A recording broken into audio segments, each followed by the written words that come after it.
Hello, আসসালামু আলাইকুম friends এবং বাইক প্রেমীরা। আজ আমরা আলোচনা করব হোন্ডার নতুন লঞ্চকৃত একটি আকর্ষণীয় বাইক হোন্ডা এসপি 160 নিয়ে। এই বাইকটি 160 সেগমেন্টে এসেছে কিছুদিন আগে নতুন আপডেট আর স্টাইল নিয়ে। চলুন দেখে নিই এর ভালো খারাপ দিকগুলো এবং জেনে নিই এটি আপনার জন্য উপযুক্ত কিনা। প্রথমে আমরা এর ভালো দিক তুলে ধরার চেষ্টা করব। ভালো দিকগুলোর ভিতরে সর্বপ্রথম যেটা আসে সেটা হলো বাইকটির লুক। এই বাইকটির লুক আমার কাছে এভারেজ মনে হয়েছে, খুব বেশি ভালোও না, আবার একবারে ফেলাও যায় না,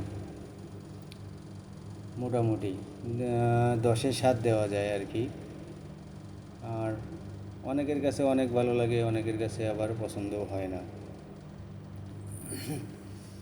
দ্বিতীয়ত আসি এর ইঞ্জিন পারফরমেন্স নিয়ে। হন্ডা এর নির্ভরযোগ্য 160 সিসি ইঞ্জিন চমৎকার পারফরমেন্স দেয়, স্মুথ এবং কম্পনহীন অভিজ্ঞতা পাওয়া যায় এই বাইকটিতে। মোটামুটি ভালো পারফরমেন্স পাবেন এর ইঞ্জিন থেকে। এরপরে আসি যেটা সবচেয়ে গুরুত্বপূর্ণ বিষয় এবং সবাই যেটা আগে সার্চ করে, যে বাইকটির মাইলেজ কত। মাইলেজের কথা বলতে গেলে 160 সিসি সেগমেন্টে এই বাইকটা হলো সবথেকে বেস্ট। এর উপরে মাইলেজ আমার মনে হয় না অন্য কোনো বাইকে দিতে পারবে। আমি রাইট নাও এখনও 57 থেকে 58 মাইলেজ পাচ্ছি সিটি এবং হাইওয়েতে রাইড করে। আপনি অলওয়েজ হাইওয়েতে রাইড করলে 57 থেকে 62-65 পর্যন্ত পেতে পারেন। আর সিটিতে রাইড করলে মিনিমাম 48 থেকে 58 পর্যন্ত পেতে পারবেন।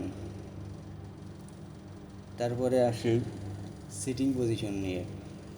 সিটিং পজিশন মোটামুটি আমার কাছে এভারেজই মনে হয়েছে, আরামদায়ক আছে, কিন্তু লং ট্যুরের জন্য পুরোপুরি পারফেক্ট না। লং ট্যুর দিতে গেলে এটা কোমরে অনেক সময় ব্যথা আসে। তারপরে আসি এর এলইডি হেডলাইট এবং ফুল ডিজিটাল মিটার নিয়ে। এর মিটারটা যুগের সাথে তাল মিলিয়ে ডিজিটাল করছে।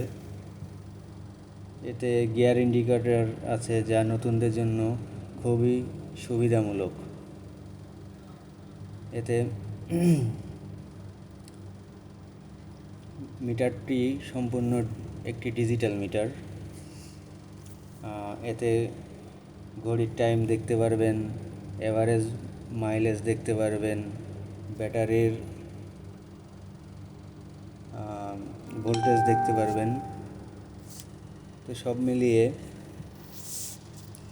এটা একটি ছোট বড় মাঝারি বয়সের জন্য আদর্শ বাইক হতে পারে। আপনার বাইকটি কেমন লাগলো এটা একটু কমেন্ট করে জানাবেন।